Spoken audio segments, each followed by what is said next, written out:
સર્પના દાંતમાં ઝેર હોય છે. માખીના માથામાં ઝેર હોય છે. વીંછીની પૂંછડીમાં ઝેર હોય છે. પણ ખરાબ વ્યક્તિ, કુટિલ વ્યક્તિના સંપૂર્ણ શરીરમાં ઝેર ભરેલું હોય છે.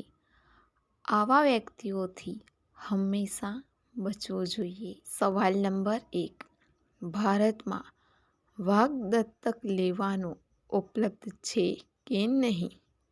એનો જવાબ છે દિલ્હીમાં પ્રાણી દત્તક યોજના શરૂ કરવામાં આવી છે, જેના પર તમારું નામ પણ પાંજરા પર લખવામાં આવશે. તમે જે ફી ચૂકવો છો તેનો ઉપયોગ દત્તક લીધેલા પ્રાણીઓ માટે ખોરાક અને દવાઓ માટે ખર્ચ કરવામાં આવશે. કોલકાતામાં 1 વર્ષ માટે વાઘને દત્તક લેવાની ફી 2 લાખ રૂપિયા છે. સવાલ નંબર 2. સૂર્યની અંદર શું હોય છે? એનો જવાબ છે સૂર્યનો સૌથી અંદરનો ભાગ, સૂર્યનો કોર 20-25% હોય છે. કોર ઉપર એક રેડિયેટિવ ઝોન છે. આ 3.5 લાખ કિલોમીટરનું જાડું પડ છે. રેડિયેટિવ ઝોનની ઉપર કન્વેક્શન ઝોનનું સ્તર છે. તેનું પ્લાઝ્મા બહુ ગાઢ નથી.